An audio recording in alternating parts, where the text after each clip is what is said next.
Sidecar Social at the Star in Frisco. Brought to you by Miller Lite, the only beer of the Cowboys. Tastes like Miller time. Albertsons and Tom Thumb, the official supermarket and pharmacy of the Dallas Cowboys.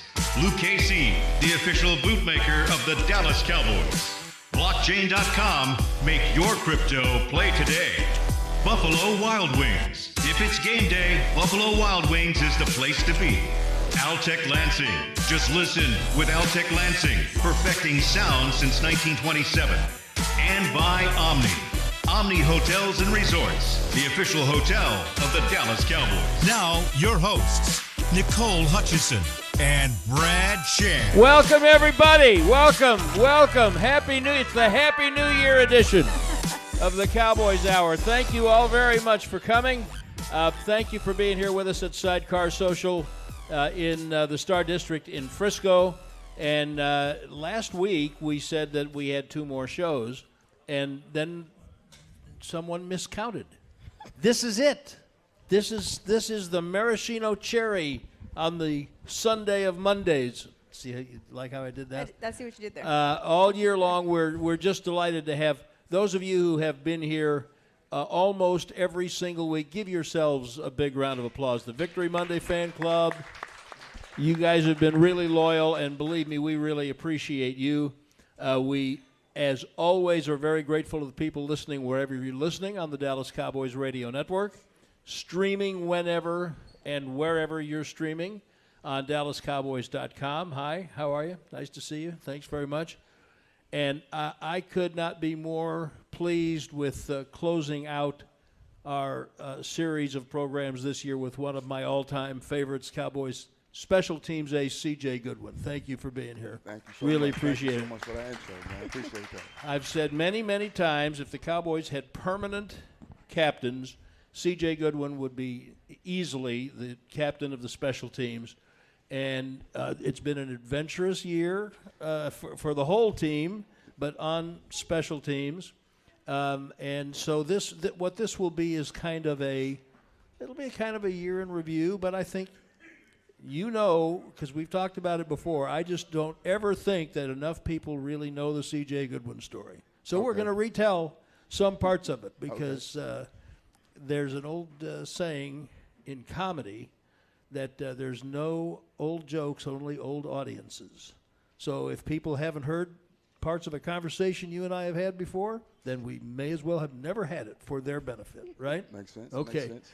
How you feeling physically? I feel great. I feel the best I've felt in years after a long season like this. So, Now, of course, last year you were hurt. Right. But tell me about feeling great. Have you done something different? I mean, you're 10 years in. 11. Yeah. That's what I said. 11 years in. Yeah. And you're showing as much energy and enthusiasm as you have in all the years you've been here, certainly. Why do you think you feel so? Have you changed something? Is it mental? What do you think? Sleep. Honestly, sleep. I think the older I get, the more tired I get at night. So, yeah. I feel you. I was just going to bed a little bit earlier, man. Honestly, I do the same. I get my massages every week. I stretch. This is my routine.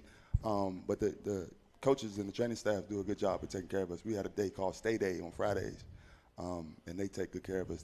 2 hours where it's mandatory. We do body work.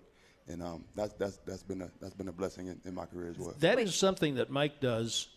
We all had to kind of get used to it when he came in 2020, and then that was a COVID year, so that almost doesn't count. But he has a practice. It's not a full pads knockdown practice, but y'all practice on Saturday. Right. And most teams that I've been around have not practiced on Saturday. Right. Practice on Friday. And so that stay, it's an acronym, right? Nobody knows what it means. STA. You know what it means, Nicole? I've seen it. Maybe we'll find it. But it's an acronym for a system that is designed. It's a recovery system for your body. Right. Right. And then he believes in the ramp up. Right. On Saturday. Do you think? Obviously, you think that's been an effective. The ramp up. That both Friday and Saturday, just a different way of doing Friday's cool. Friday's cool. Saturday, it took some adjusting because nobody has ever been through that with him. But we learned to love it. We learned to love it. How has it changed over the years since you've been here? It hasn't. It hasn't? No, that Saturday, as soon as he came, he brought that with him. So we've been doing that. But wherever else I've been, it's been Friday is our fast Friday. Saturday is like a walkthrough. So he just flipped that. It's cool. Okay. John Fossil spoke today. The coordinators talked to us on Mondays. So this was the last time that we'll get to talk to them formally this year. And he was talking about the unusual year it's been for special teams. And when he was talking about you, he said, of course, what a tremendous influence on younger players. What a terrific athlete you are. And he said he's got a lot left in him. And so that's one of my questions for you. How do you feel like you got a lot left in you? I do. It's not up to me, unfortunately. It's up to the NFL and GM seeing my value. But yeah, I feel like I know for a fact that I can do another one and play at a high level. But after that, I mean, it's up to God. But yeah, I know I got some left in me. Yeah. What tells you that, and what feeds your hunger to keep doing it after 11 years? I love the game for one, and I love being around the young guys, seeing their transformation in the league. It's cool, man. Even getting to be around, some of the stars and having an influence on those guys. I talked to CD today just about some man-to-man stuff, and it was like, man, I'm in here talking to CD. He's really listening to me. Yeah, so like just being around stuff like that, man, it's a blessing, man. What's more left do you feel like you have to show in this game? I don't feel like I have too much to prove to anybody. It's more about me proving that I can still play at this level. Once we go through my story, you'll see why, like, where kind of my hunger comes from, and I'm proving it to myself that I belong here. Absolutely. So that mentor, leader, father, confessor kind of thing that you're talking about with CD. This is not the first year you have been in that role. I'd say it's been, maybe about 3 years anyway. Yeah. Would you agree? Yeah, it's been a few years. When do you think you kind of felt like that was something that was becoming part of your value to the team? Definitely when Mike and Coach Bones got here, it kind of, they've added me to the leadership council. They just seen how I was in the locker room. Just how, right away? Yeah, year 2 with them. Yeah, so 21. Yeah, 21. Yeah. Yeah, they added me to the leadership council, and it was cool. They just seen how I was in the locker. I just talk mess to everybody all day, and they just, everybody laughs, and I can take a joke. So, and the coaches kind of see me maneuver through the locker room. And it was like, man, you can really be, an asset to this team off the field. So, it was cool. Yeah, it was cool to be thrust into that position, and I'm very appreciative of it. Go ahead. How has your leadership role changed over the past few years, or since you've been here? Or has it changed at all? How you approach and you have different guys coming in every year. So how has your leadership role kind of changed? It changed from being more of a brother to I don't want to like an uncle, if that makes any sense.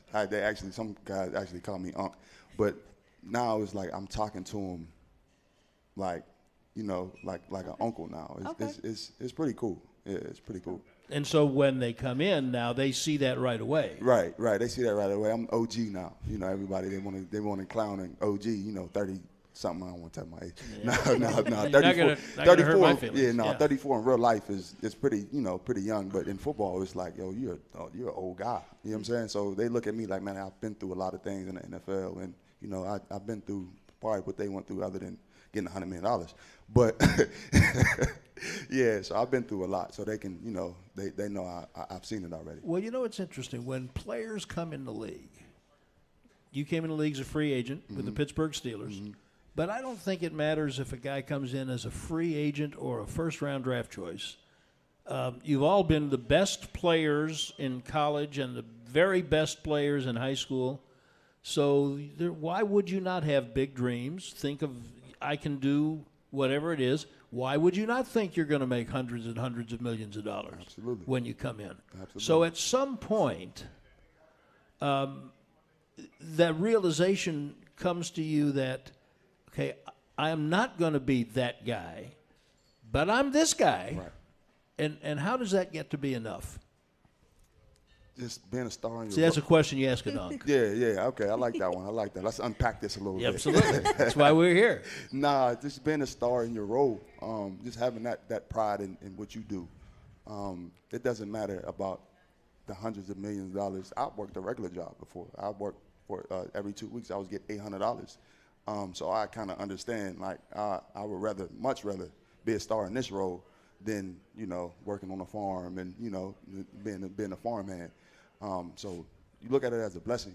Count your blessings always. But like I said, being a star in that role, whatever role it is, be the very best at it.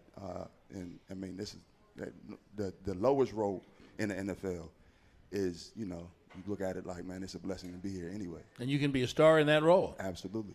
All right. How much do you find yourself kind of teaching that to guys that come in and have that same type of journey as you have? It's a blessing because we have coaches that teach it as well. So I just follow their lead, and they have me in a room that's been through that. So like Bones, for instance, he's very transparent with guys. He'll tell guys 2 days before the game, like, hey man, this is what they're saying about you. This is probably why you're not going to play. You don't get that from a lot of coaches around the league. So that's a blessing to have that. And he basically saying like, yo, when you get that hat on, do whatever you got to do to make sure they don't take the hat away from you. One thing that I always like to say to the younger guys though is whatever got you here, like whatever, if you're strong, be strong. If you're fast, be fast. Anytime that you're on that field, anytime that the film is on you, make sure that you're that guy that you were when they picked you. So guys been living by that, and we got a good group of young guys. A lot of wisdom to be had from C.J. Goodwin, which is why he's our guest on the Cowboys Hour this evening, and we'll be back with more with C.J. in just a moment.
Back.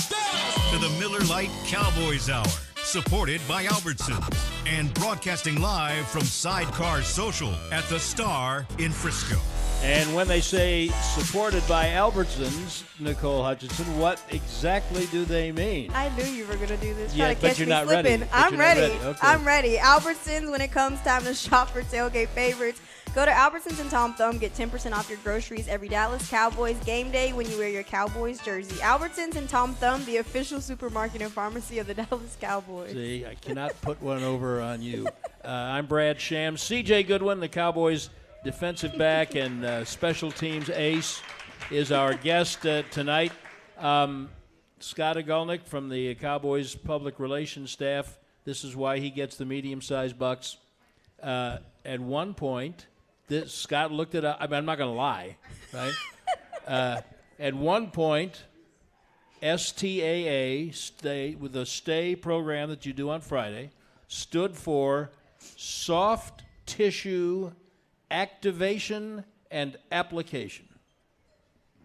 So thanks for looking that up, Thanks, Scott. News to me, man. Thank See, you. and you know, it doesn't look this year like it's worked because of it's kind of a joke because obviously mentally it's a great thing for you guys after a practice week.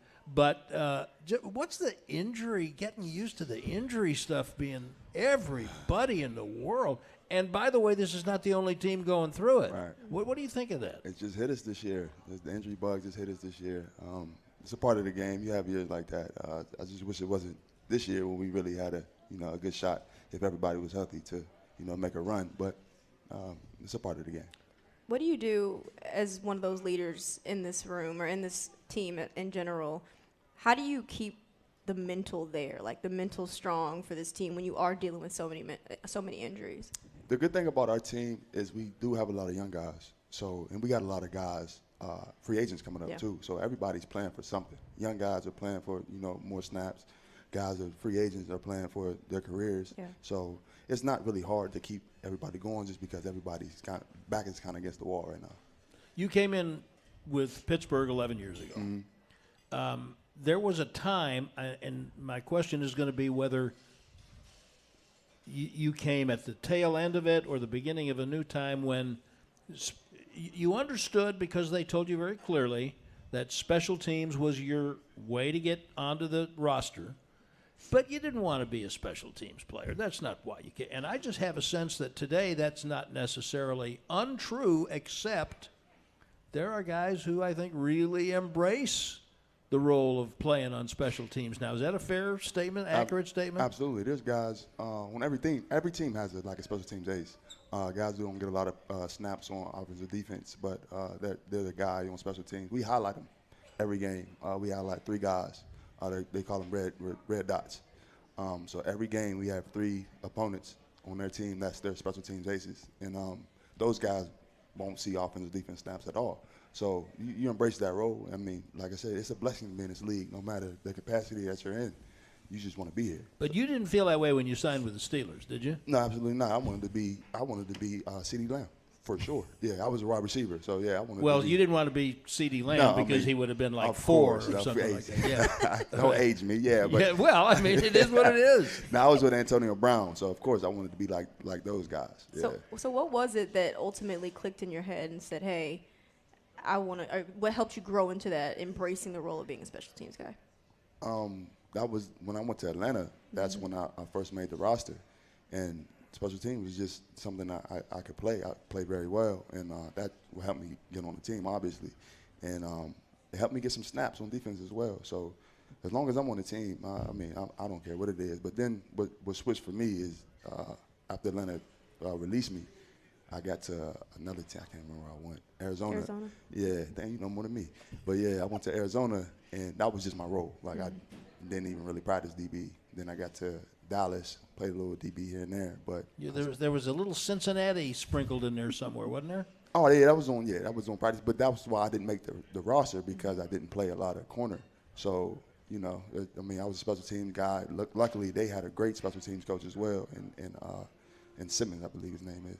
But he wanted me on the team, but, it happened. We're going on practice squad. Then Dallas picked me up off their practice squad. KO, specifically for special teams. Keith Goodwin, yeah, right? Keith Goodwin, I'm sorry. I know, that's yeah, all right. Yeah. And then, I kind of flourished at special teams, but, still play a little bit of the corner if need be. Then when the new staff got here, it was like, hey, this is what you do. Make sure the locker room's good, and, just do what you do. Before I forget this, because I was literally thinking about this today,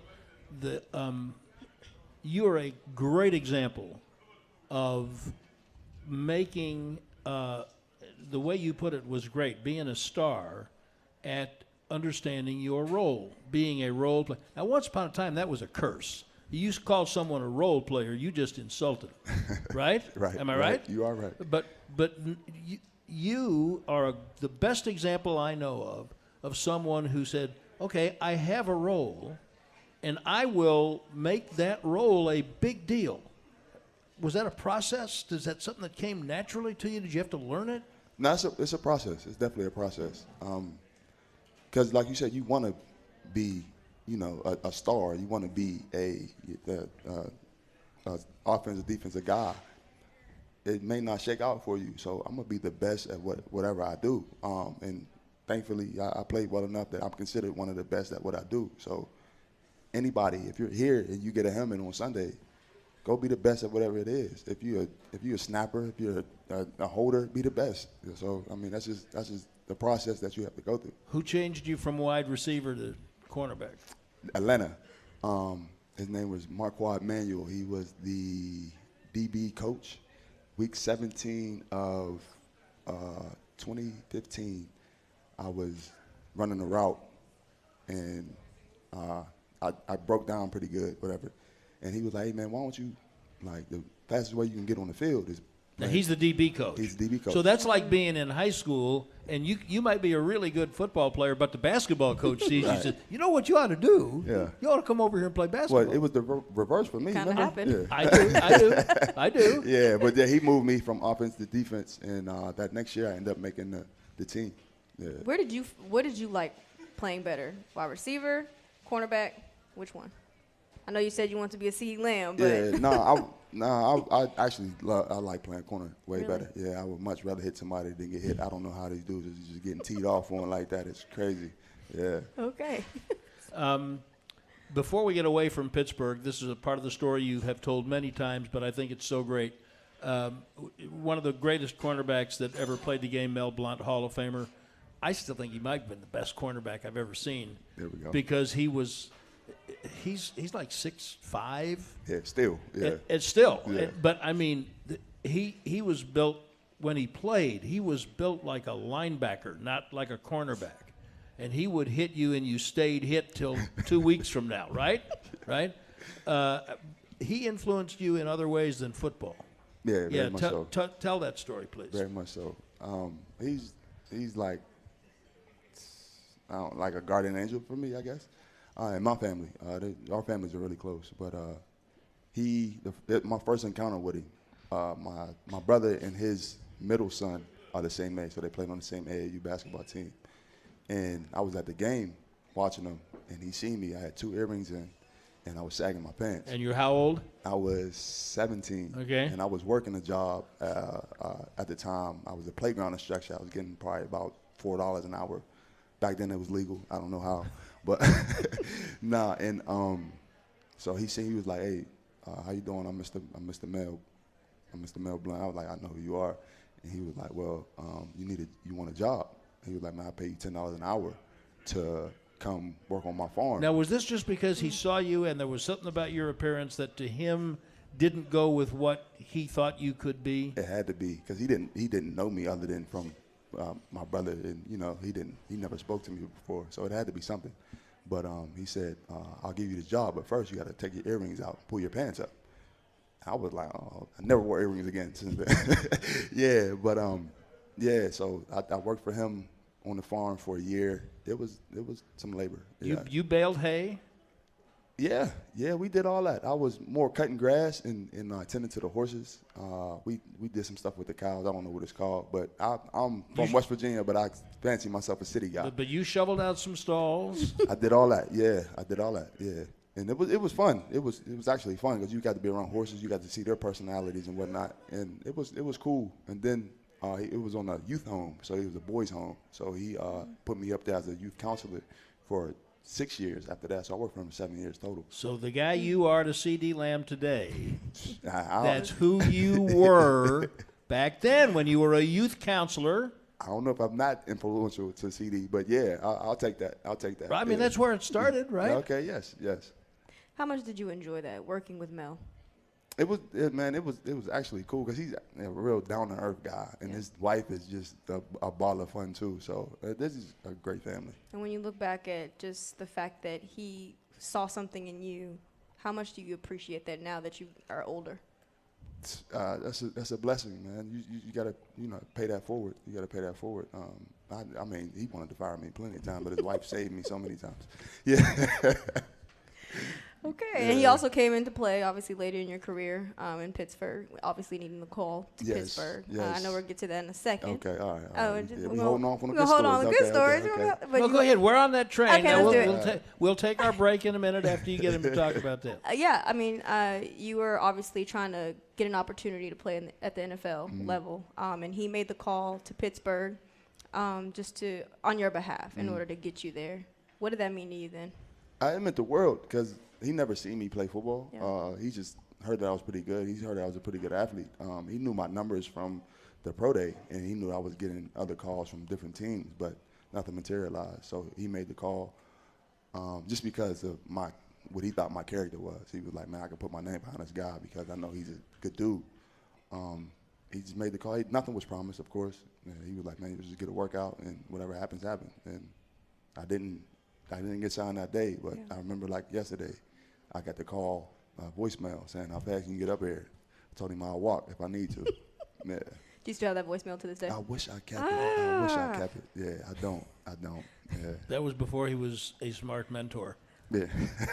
C.J. Goodwin's our Good guest point. tonight on the Cowboys Hour. We're at Sidecar Social at the Star District in Frisco. Nicole just reached for her phone. Is he going to throw this to me now? I got it prepared Or are we for gonna you. But we're Don't going to do it worry. on the other side of the break. We'll be right back with C.J. Goodwin.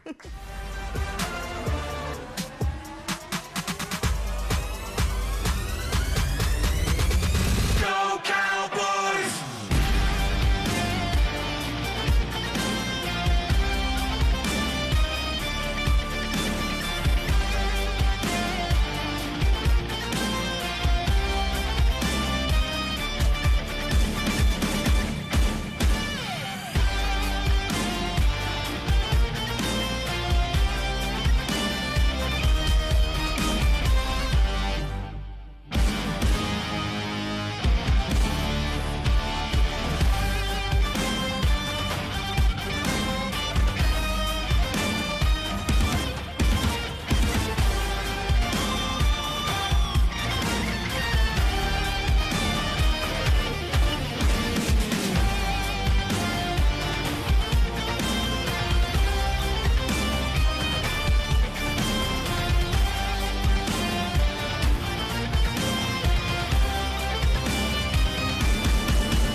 Back to the Miller Lite Cowboys Hour, supported by Albertsons and broadcasting live from Sidecar Social at the Star in Frisco. All right, welcome back into Cowboys Hour here at Sidecar, and I don't hear anybody clapping, nothing, no energy. Can we bring it? Nicole Hutchison here with Brad Sham and CJ Goodwin, and our segment is brought to you by Lucchese. Stand tall while you're tailgating or cheering in the stands with the Dallas Cowboys collection by Lucchese. Shop the collection today at Lucchese's 6 DFW locations or online at lucchese.com. Lucchese, the official boot of the Dallas Cowboys and Dallas Cowboys cheerleader. Brad, go ahead and take it away. Yeah, okay. If it'll make you comfortable, Nicole, I will. Did you ever, CJ, once you became a special teams ace and you knew this is what I am and what I can be, did you have favorite special teams players around the league, maybe even guys you adopted as role models, whether they knew it or not? Yeah, it would be a sin if I didn't say Matthew Slater, right? All right. Yeah. There you go. That was in my mind. Slater was a great competitor. When we played, he was a real humble dude, very nice dude. And every time we played against each other, man, it was always a great matchup. I got pointers from him all the time. There's a few guys. Rudy he was with Green Bay. Rudy, he's number 20 out there. It was a good friend of mine as well. I mean, there's a lot of guys you probably won't know their names, but these are really good guys to play against. I mean, if I had more to go on than Rudy, I might. But I'm trying to think of his last name. That's right. He's going to be mad at me when I tell him I forgot his name after this. But and JT Gray from New Orleans, he's a really good. He's a Pro Bowl guy almost every year. He's really good. There's a lot of guys, man. I like guys at my position. Those are that run gunner and all that. So those guys right there, man, are really good dudes. The role model. When we had Hunter Lipke here a few weeks ago, wearing number 40, and I asked him if he'd ever heard of Bill Bates, and of course he hadn't because he's 15 years old. But Bill Bates was. He was a safety. He played safety at Tennessee, and he came into the team as a free agent. He was a safety, but he was the first Pro Bowl special teams player in the league. They created the special teams Pro Bowl spot for Bill Bates. Wow! Because of how good Tom Landry was the head coach, put him on special teams. Did a little punt returning, but he wasn't really a punt returner. He was just a demon. Yeah. And smart, Love that. When you say Slater, and now there's a bunch of those guys. So what I need you to play another year or two, because I want so the Cowboys have a wall just outside their locker room where every player who's ever played in a Pro Bowl, now it would be the Pro Bowl games, but has been picked for the Pro Bowl, his name and the years are up there. And I think Bill Bates and Jim Schwantz, are those the only two, Scott, who were Cowboys? So I need to see C.J. Goodwin up there because I think you've earned that. I've been an alternate a few times, probably 4 times. I've been an alternate. Never made the cut, but I'm not too worried about the Pro Bowl. I want to win a Super Bowl. I understand. I understand. Those are all things that happen when the team is good, and there's only so much you can control of that. You just have to control your own position. The young men coming into the league, you touched on this earlier, but I'm interested to know the young men coming into the league now, are they more eager to embrace the role of playing special teams? I think immediately of Wanye Thomas and Marquise Bell coming in together. Once upon a time, Everson Walls, who's a great cornerback, he and Michael Downs were rookie free agent safeties, both from Dallas, who made the team the same year as rookie free agents because of what they did in preseason on special teams. Do you see guys more eager to embrace the role now? Absolutely. Yeah, absolutely. That's just the culture that Bones curates. It really is. Like, he makes it fun to be on special teams. Even Mike, he emphasizes special teams. We have a special team award. People are embracing that role, and people actually want to be stars in that role. Like Marquise Bell, if he wouldn't have got hurt, he'd have been a Pro Bowl guy this year. It would have been hands down. He'd have been in the Pro Bowl. It's just I mean, like I said, Bones, he curates that type of vibe, man, that energy. Like, it's never a dull moment in there. And he knows that this is not people's dream to play special teams, so he makes it, like, fun, you know? Like, his meetings are always fun. He's always dunking on somebody, or he's always got a trick up his sleeve. It's always just a good time. I love how you mentioned Bones, because that's everyone who plays special teams obviously talks about the culture, like you mentioned, that he's created, and how much confidence he instills in every one of those guys in that room. How much confidence has he instilled in you? The utmost confidence, man. He instilled confidence by placing me in a leadership role. Like, now I have to be confident in what I do, because those guys are looking at me for their confidence sometimes. So, you know, we had a rough game yesterday, but special teams not going to quit. Like, we're not going to do that. We still going to run all the way down the field as hard as we can, just because, like, that's our culture. Yeah. We're going to fight. You know, they're going to throw 30 flags, but that's our culture. We are going to fight to the end. Well, I was going to say, as a matter of fact, you're not going to quit. As a matter of fact, we might be at the end of the game, and it may be nearly over, and all of a sudden there may be a fight carrying right up the tunnel. Yeah, 100%. Where were you on the field when that broke out, and what did you see? I actually could have been over there first after the three guys were. Well, you're too smart for that now. No, I was just like, well, we got it. It's 2 against 1. We're going to win that one. So I just start running. And you understand, 7 years ago, you'd have been in a dead sprint. Yeah, 7 years ago, I'd have been ran over there. I'd have got thrown out too, for sure. But I was like jogging over there. Hopefully they was going to stop. And then I just seen a whole bunch of flags fly in the air. So I just started running after the flags, trying to catch them. It was fun. I mean, it was fun until it got a little ugly. And then, you know, we got it all spread apart. So they over there brawling. You over there trying to catch flags. How you think I'm about to happen?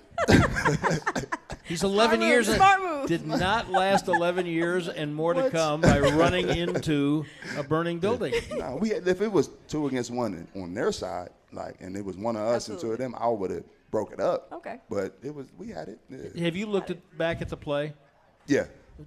What did you think of it? It was just a football play. I think it's just people, you know, getting aggressive. If I got 2 people on me, and you've had that all the time. Yeah, I'm going to fight too. And then once we breaking up, and it is what it is. But I mean, tempers were flying. It's a part of the game. But young Mr. Brown had nothing to be number 21 for the Eagles. He didn't have anything to be angry about. They were winning big. Yeah, but you're not gonna let nobody push you though, right? Valid. Yeah. Yeah. I'm not. Nobody was mad. Like, it's just part of the game. Nobody. I mean, it was just a fight. Fights happen all the time in football. It's a part of the game. I want to get back to Bones real quick. Sorry, real fast. Because something that also Brandon Aubrey had told me, that as a kicker, if you mess up, he's there to fight for you. And just having a coach like that, what does that mean for you? Man, he'll take the blame for something that's truly not his fault. He does it all the time. He's just a good dude. Like, forget that he's a great coach, obviously, but he's just honestly just a really good dude. Yeah. And it's weird because you'll never see him have a bad day. Like, he's been through some things too, some rough things, like in front of us, and like it's just always just a good spirit, man. Like, I'll always go to bat for Bones. Like, even when I'm not a Cowboy, like he's just a great guy. He does always have like a good spirit about him, like throughout the building. I love that about him. Have you seen him get chewed out and just stand there and take it? Yeah. Ooh. Really? Yeah. And one of them was my fault too. Ooh. Yeah. The Atlanta, the nonstop. I could have did better than what I did, but he got chewed. Ooh, my goodness, he got chewed out after the game in the locker room, and like I was going to go over them like, yo, it's my fault, but he kind of like pushed me back, and just took it. He was like, man, it's part of the game. He understands. He's talked about that publicly, that he understands if there's something like a trick play and it works, then. Way to go, head coach, for letting that go. Right. And if it doesn't work, then the special teams coach is an idiot. Yeah. It wasn't the head coach, by the way, but yeah. I understand. No, I understand. But it's the same principle. Yeah. Same principle. So do you think, on balance, for the group, your group, has this been a good year for special teams, or a year a little less than what you would have liked? I mean, Terp scored 2 touchdowns. We have three special team touchdowns this year. I don't know any other year that happened for the Dallas Cowboys. I don't know how you, and I think Terp is on a pace to break a record on kick return.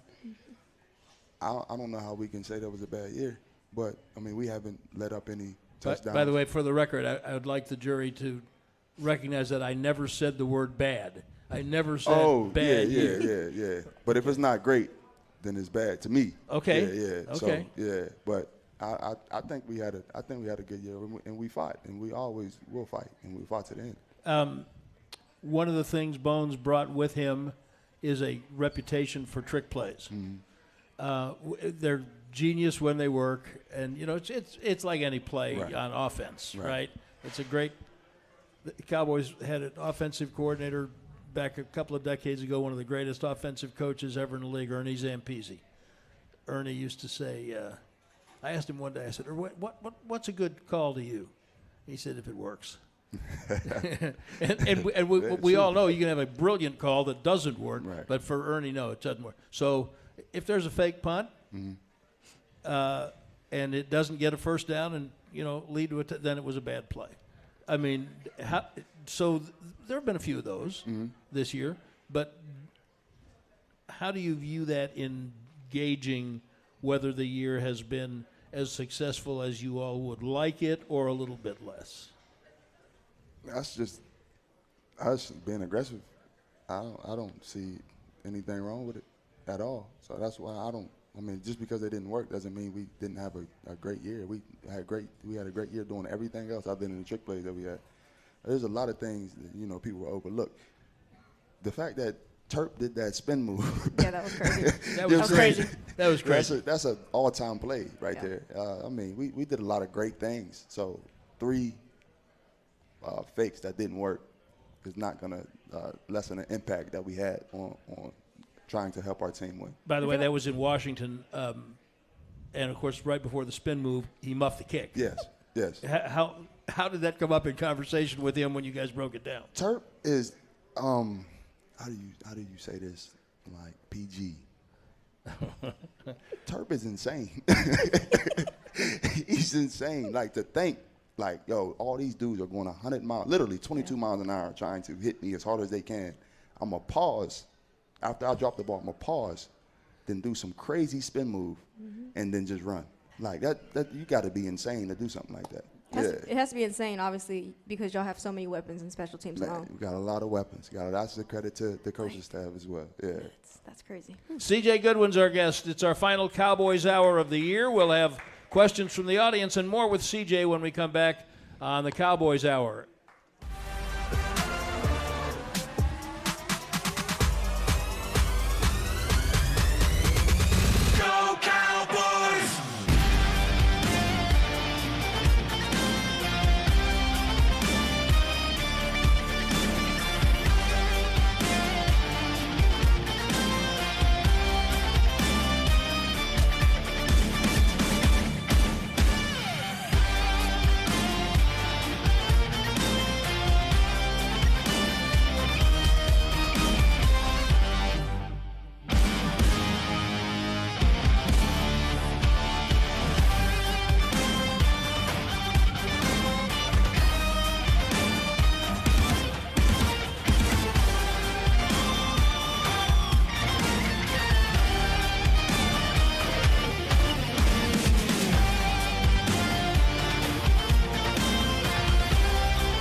Back to the Miller Lite Cowboys Hour, supported by Albertsons and broadcasting live from Sidecar Social at the Star in Frisco. For our last Cowboys Hour of the season, Brad Sham, Nicole Hutchinson, our very special guest, Cowboys special teams ace, CJ Goodwin. I listen, of course I know you, but I listen to the answers you give. These are thoughtful answers, and I hear somewhere down the road, I hear a coach talking. Ooh. I hear you. Question mark. I hear you. I know the coaches kind of want me to coach too. Do they? Yeah. Say more. A couple of them approached me about coaching. They're there all day though, man. Like all day. I got younger kids too, and football kind of took away my time from that too. So that's something maybe not as soon as I'm done, but maybe a year or so after. How old are the kids? My youngest is 4. She'll be 4 in February. Yeah. February what? February 10th. Oh. Yeah. Pisces? No, Aquarius. She's right after me. Oh, yeah. God. Drew Pearson, the great Drew Pearson, Hall of Fame receiver. His career ended prematurely. He was in an automobile accident, lost part of his spleen.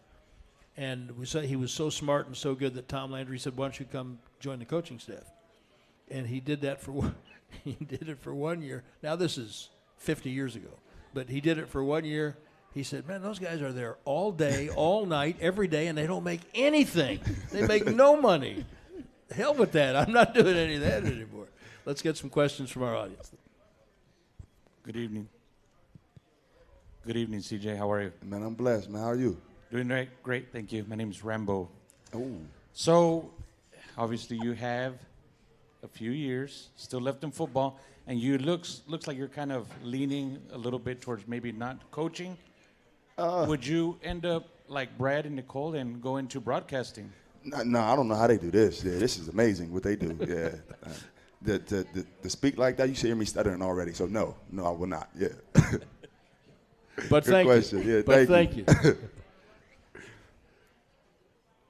Man, Rambo. I like that name too. And he enjoys telling you. How you doing? I'm Tony from Dallas. Oh, man. When the season's over, off-season workouts, when do you start, and how much time do you take off before you start to get back into getting ready for the grind? I usually take a month off and start, late February. But this year I got to change it up. My oldest daughter, 13, she's actually running track this year. So I got to show her a few things about how to run. So I'm probably gonna start in 2 weeks as soon as the season's over, man. I appreciate that question, man. Thank you. Did you run track as a kid? Yeah, I was pretty fast. Believe it or not. No, I haven't seen you. I believe you. But What were your events? Just the sprints, 100, 200, and relays. I was fast. I didn't really have technique. I was just raw, but training for the NFL, I had to learn technique. And what are her events? Yep. Sorry. Same. She's gonna be a sprinter. I don't know how fast she is, but she wants to do sprints. So I'm gonna show her everything I know. That's what I was gonna ask. Did you run track? Oh, my dad tried to punish me running track one summer. We don't want to talk about that. It's fine. So what?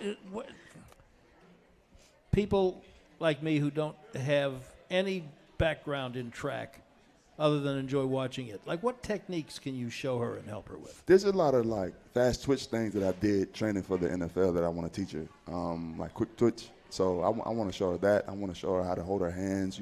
Most people run tense. It's more of a relaxing thing that she should be doing. Staying low, driving through 7. There's some things that I learned from my trainer back home that helped me with my 40, and I just want to show her all the same things. Did she ask for your help? Absolutely not. Absolutely not. And she's not going to be willing to receive it either, but we'll get it done. Yeah. That was me with my dad in tennis. But So- it's fine. We eventually listen. I promise. Did you say 14? It's 13. 13? Yeah. Well, the good news is it'll make it a little easier when you start teaching her how to drive. Yeah. There we go. Yeah. Right. Okay. Silver lining. Yeah. All right, CJ, Larry from McKinney. My man. I remember going back when I was in middle school and I played football, and just the wonderful feeling of having your parents or friends going to watch perform. Does that feeling still continue to be strong now that you're in the NFL, to have that kind of approach of family and friends there? Man, you trying to make me cry, huh? Come on, man. Yeah, absolutely, man. My family is actually enjoying this way more than I am. They are. They come to every game. They fly down here using the last couple of dollars to come down here and watch me play. They're like I said, they're honestly more excited. My stepdad, it's annoying because he's like a fan. Like, yo, you've raised me. Why are you a fan? Like, it's weird. But my parents are honestly, and my brother, he's living the dream. So, man, honestly, thank you for that question. I hope they hear this too. Y'all get on my nerves, but I'm so glad y'all here. Hey, how many times have they changed team allegiances to keep up with you? So I've been on 7 teams. This is their favorite. We actually grew up Cowboys fans. So this has been the biggest blessing, for our family. Do they ever make signs when they come to games? No, they know they can't do that. What? They can't do that. They My mom is can't do bedazzled. My mom is real Oh. bedazzled, but she looks like a sign with her jackets and stuff. But yeah, she gets bedazzled. We don't do the signs. Wait. No signs. Could we? Any chance we can hear that again? No, I'm sorry. All right.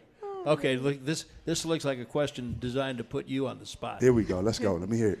What's your favorite food to eat after a long game? Look at Good that. one. Look at that. Outstanding. Ooh, okay. Well, the longest game of the year was yesterday. So what I had to eat, I went to Five Guys. As soon as I got off the plane, went to Five Guys, and I only could eat half because my stomach wasn't up for it. That was a good question, man. Thank you. Now, here's a question. The rookies at every position, I mean, you get a nice meal on the plane, but the rookies at every position have to bring food, which you've told them that day, right? Right. Yeah. Right? So are you in with the DBs for Yeah, that? I'm in with the DBs. Yeah. So the rookie defensive backs they come in with whatever it is, fried chicken, Subway sandwich, whatever it is. How much of that do you eat? So this year's kind of been weird. We only had one rookie, and he got hurt. So, yeah, so we had to get our own stuff. But Well, that's ridiculous. yeah, right? Yeah, right? Yeah. Will he have to do it next year? No, we're not Okay, going to do it. okay. The next rookie will. Okay. The next rookie. Hey, He I might don't have know. to. He I might don't have to know. pay though. May have to 'cause, pay- yeah, you he might have know, to something. pay. Yeah. Okay, so anyway, how much of that stuff do you eat when they bring it? So we were doing Popeyes. I don't really like Popeyes. I get Cava. Yeah, shout out to Cava. If I hear this, come see me. But no, but yeah. So not a lot. Honestly, yeah. Yes, ma'am. So my question is, a lot of us don't get to go in the back rooms when you guys are getting done with the games and there's a tough loss. When there's the media trying to separate y'all and say this person's against this person against that, how do you deal with that? What do you do as a mentor to your teammates to kind of not go in the drama? See, the best question of the year is the Yes. last question we take. Oh my goodness, you trying to really do me dirty? Okay, no, we're all media trained. We're all media trained though. We have the best media people. Shout out to Scott, I see you back there.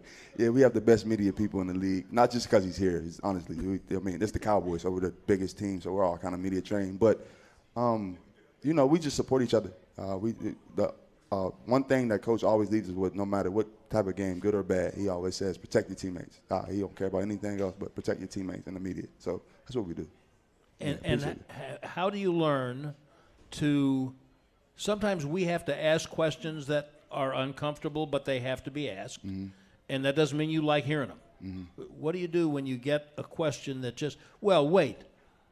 What was the thing where you? It was the Cincinnati game, right? yeah. Which was a complete accident for poor Amani. Right, yeah. complete, yeah. But y'all ain't talking to him. Yeah, it wasn't the right time. I know I'm not allowed to do that, and I wasn't supposed to do that, but I just didn't feel because he's my teammate. He's actually. Well, you weren't alone. There were a few of you, right? Yeah. It was Jordan Lewis as well. We just seen he wasn't in his right state of mind. Like he was crying. You know what I'm saying? And not the right time to ask him a question, man. Let this marinate for a little bit. Let him get out of his feelings, and then talk to him at a later date. And they talked to him. He did well. He told him exactly what happened. He came out. That was on Monday night game. He came out on Wednesday. He was brilliant. Handled it like a pro. Speaking of handling it like a pro, you see why C.J. Goodwin's one of my all-time favorites, and why the Cowboys need to find a way to keep him involved in this for a long long time. Thank you. Thanks for being here. Thank you. Really Thank you so appreciate you, much. man. Appreciate You it. know it. Thank you. Yeah. Thank CJ Goodwin, everybody. So, Nicole, thank you for the year. Oh, thank you. This has been For the so year. much fun. Ivan and Paul, you guys keep the show on the air. You are it. Thanks to all of you who've come every week. It's been so much fun being with you every Monday, and we will look forward to being back with you, God willing, in August, here or somewhere near here, for the 2025 season on the Cowboys Hour. Happy New Year, everybody. This has been a production of DallasCowboys.com and the Dallas Cowboys Football Club. How about this, Cowboys? Yeah!